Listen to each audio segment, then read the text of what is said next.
Savitri, Book 1, The Book of Beginnings, Canto 4, The Secret Knowledge. This is the sailor on the flow of time. This is world matter's slow discoverer, who, launched into this small corporeal birth, has learned his craft in tiny bays of self, but dares at last, unplumbed infinitudes, a voyager upon eternity's seas. In his world adventures' crude initial start, behold him ignorant of his Godhead's force, timid initiate of its vast design, an expert captain of a fragile craft, a trafficker in small impermanent wares. At first he hugs the shore and shuns the breadths, dares not to affront the far-off perilous main. He in a petty coastal traffic plies, his pay doled out from port to neighbor port, content with his safe round's unchanging course. He hazards not the new and the unseen. But now he hears the sound of larger seas. A widening world calls him to distant scenes and journeyings in a larger vision's arc, and peoples unknown and still unvisited shores. On a commissioned keel, his merchant hull serves the world's commerce in the riches of time, severing the foam of a great landlocked sea to reach unknown harbor lights in distant climes, and open markets for life's opulent arts, rich bales, carved statuettes, hued canvases, and jeweled toys brought for an infant's play, and perishable products of hard toil, and transient splendors won and lost by the days. Or, passing through a gate of pillar rocks, venturing not yet to cross oceans unnamed, and journey into a dream of distances, he travels close to unfamiliar coasts, and finds new haven in storm-troubled isles, or, guided by a sure compass in his thought, he plunges through a bright haze that hides the stars, steering on the trade routes of ignorance. His prow pushes towards undiscovered shores. He chances on unimagined continents, a seeker of the islands of the blessed. He leaves the last lands, crosses the ultimate seas. He turns to eternal things, his symbol quest. Life changes for him, its time-constructed scenes, its images veiling infinity. Earth's borders recede, and the terrestrial air hangs round him no longer its translucent veil. He has crossed the limit of mortal thought and hope. He has reached the world's end and stares beyond. The eyes of mortal body plunge their gaze into eyes that look upon eternity. A greater world time's traveler must explore.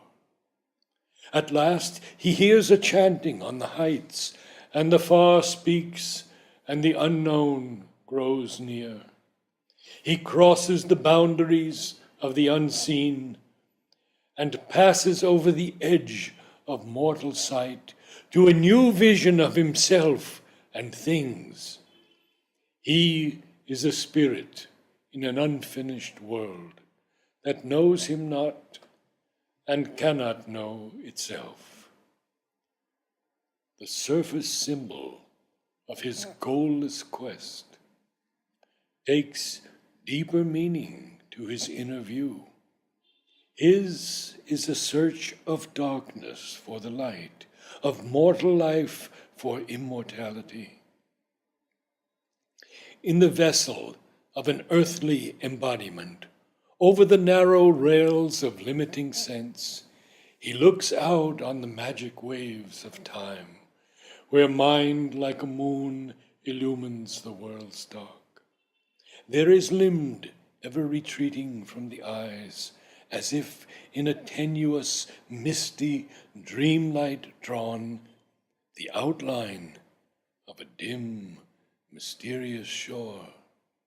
A sailor on the inconscious, fathomless sea, he voyages through a starry world of thought, on matter's deck to a spiritual sun.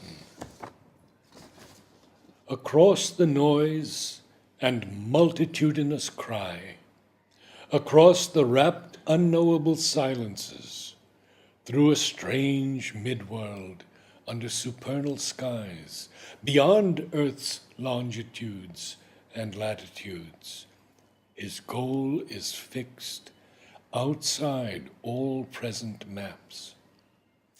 But none learns whither through the unknown he sails, or what secret mission the Great Mother gave. In the hidden strength of her omnipotent will, driven by her breath across life's tossing deep, through the thunder's roar and through the windless hush, through fog and mist, where nothing more is seen, he carries her sealed orders in his breast. Late will he know, opening the mystic script, whether to a blank port in the unseen he goes, or, armed with her fiat, to discover a new mind and body in the city of God, and enshrine the immortal in his glory's house, and make the finite one with infinity. Across the salt waste of the endless years, her ocean winds impel his errant boat, the cosmic waters plashing as he goes, a rumor around him, and danger, and a call. Always he follows in her force's wake. He sails through life and death and other life. He travels on through waking and through sleep. A power is on him from her occult force that ties him to his own creation's fate, and never can the mighty traveler rest, and never can the mystic voyage cease, till the nescient dusk is lifted from man's soul, and the morns of God have overtaken his night. As long as nature lasts, he too is there, for this is sure, that he and she are one. Even when he sleeps, he keeps her on his breast. Whoever leaves her, he will not depart to repose without her in the unknowable. There is a truth to know, a work to do. Her play is real, a mystery he fulfills. There is a plan in the mother's deep world whim, a purpose in her vast and random game.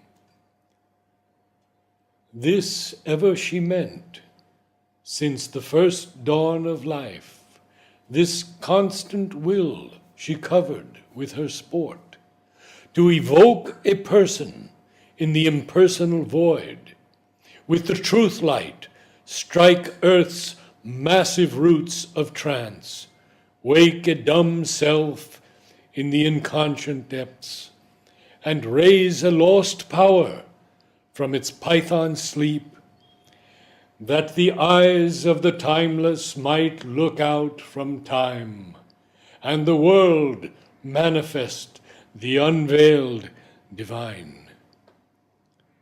For this he left his white infinity, and laid on the spirit the burden of the flesh, that Godhead's seed might flower in mindless space.